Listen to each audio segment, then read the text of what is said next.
normativa legal que obliga a que los niños no pueden llevar más del 10% de su peso en las mochilas escolares. Pero aquí en España no lo hay.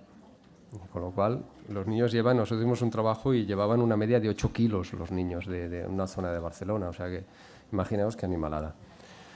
Bueno, la espalda realmente es motivo muy frecuente de consulta, dolor de espalda. Y la espalda a lo largo del crecimiento pues va pasando por diferentes etapas, igual que las piernas, que van cambiando los ejes. En la espalda también se van desarrollando las curvas fisiológicas y además hay las zonas de crecimiento. Esto es una imagen de unas vértebras y veis que en los platillos hay como una doble imagen. Estas son las zonas de crecimiento. Igual que las zonas de crecimiento de la rodilla, del pie, pues también estas zonas de crecimiento pueden sufrir de sobreuso por carga cíclica. Solo os hablaré de tres entidades. Una es el Scheuermann. Todos recordaréis el Scheuermann seguro y os recordaréis el Scheuermann dorsal, que es la cifosis juvenil rígida, que de hecho es un trastorno de la osificación. Sin embargo, la patología por sobreuso, por sobrecarga en la columna de Scheuermann no ocurre en la zona torácica, que es más una enfermedad propia, sino que es lo que llamamos el Scheuermann dorsolumbar o el Scheuermann lumbar, que básicamente consiste en una sobrecarga de esas zonas de crecimiento que os he enseñado hace un momento. Y así como el Scheuermann torácico, que son esta imagen que vemos ahí, vemos dos niños inclinados hacia adelante, es la maniobra de Adams. En el de niño más jovencito que no tiene flecha se ve muy redondeado y en cambio el otro se ve una jiba. Ese es el Scheuermann torácico, pero de ese nos vamos a olvidar un poco. Cuando tenemos dolor en la zona lumbar en un niño musculado, como vemos en el niño que está abajo de pie, y se queja con frecuencia de ese dolor, y es un niño que hace mucho deporte y tiene un dolor importante, incluso vemos que tiene una pérdida de la lordosis, aquí no se ve porque la foto no está hecha bien de perfil, tenemos que pensar una pérdida de lordosis en la zona lumbar con dolor importante que está haciendo un Scheuermann lumbar. Y si hacemos radiografías, así como en la zona torácica vemos estas irregularidades de los platillos, a veces en la radiografía lumbar nos cuesta identificar las lesiones y si hacemos una resonancia podemos ver cómo las zonas de crecimiento hay como lesiones en sacabocados. A veces también se ven en las radiografías. Esto es lo que diagnostica lo que es un problema de sobrecarga mecánica de las zonas de crecimiento, sobre todo de la zona lumbar, y es el llamado Scheuermann lumbar. Y es más frecuente de lo que nos pensamos. En estos casos, ¿qué haremos? No hay otra que disminuir la actividad física. Así como en la rodilla, en el pie, muchas veces puedes ir con más, puede ser más permisivo.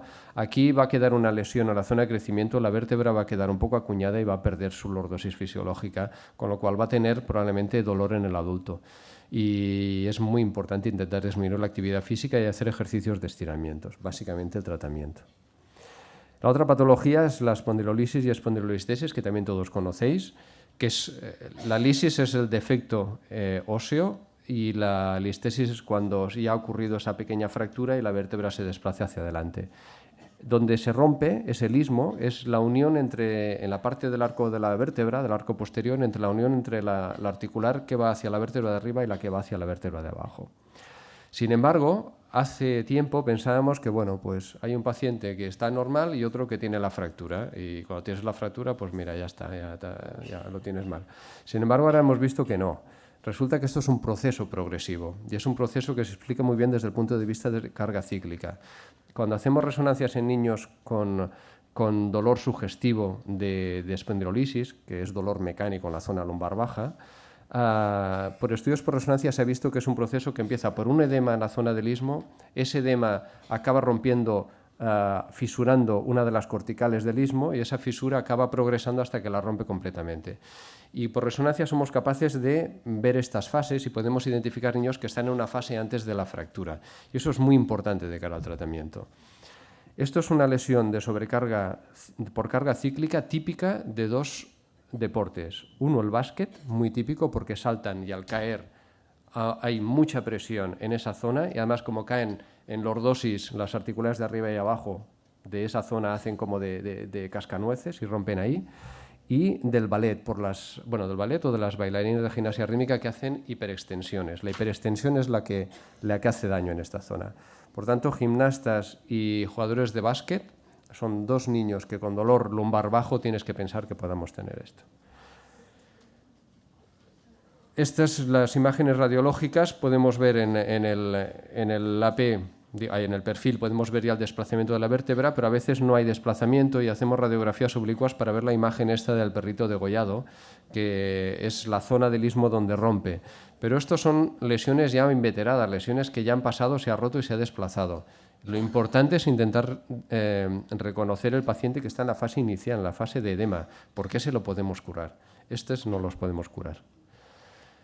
El tratamiento es, si está en la fase de edema y antes de que se ha roto, reposo deportivo 6 meses. Con reposo deportivo 6 meses conseguimos que desaparezca el edema y pueda reincorporarse a su actividad deportiva, y muchas veces no vuelve a aparecer el problema. Parece que este problema aparece en momentos determinados del crecimiento, que se dan las circunstancias de tamaño y de estructura anatómica para que ocurra. Y tenemos una serie en el hospital de pacientes jugadores de básquet y algunos de fútbol, porque también ha ocurrido así, en los que hemos diagnosticado la fase de edema, hemos hecho 6 meses de reposo, han vuelto a la actividad, hemos hecho controles de resonancia y no han vuelto a hacer edema. Por lo tanto, en esta fase identificada somos curativos. Y si hay listesis, el tratamiento es sintomático, reposo deportivo sintomático, y cuando se va el dolor, vuelta a la actividad. Cuando vuelve el dolor, otra vez el mismo tratamiento. Y si realmente es muy, muy frecuente que tengan dolor, al final puedes optar por una solución quirúrgica, pero es poco frecuente.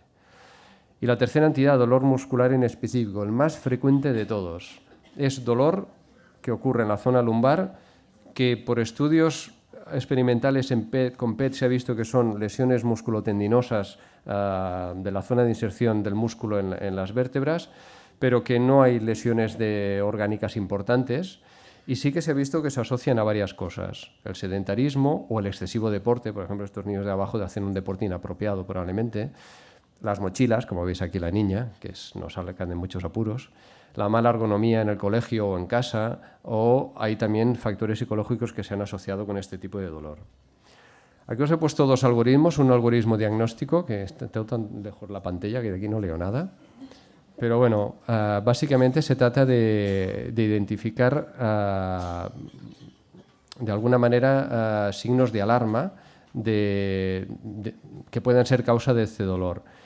Y bueno, esto lo podéis mirar porque luego lo tenéis en el libro. Si hay estos signos de alarma que pueden ser de lesiones graves, hay que hacer un tratamiento urgente, derivarlo urgentemente. Y si no hay signos de alarma, como pueden ser traumatismos, cuadros tóxicos o cosas similares, hay que valorar estos factores predisponentes que habíamos hablado antes como falta de ergonomía, factores psicológicos, deportes inadecuados, para hacer el tratamiento adecuado.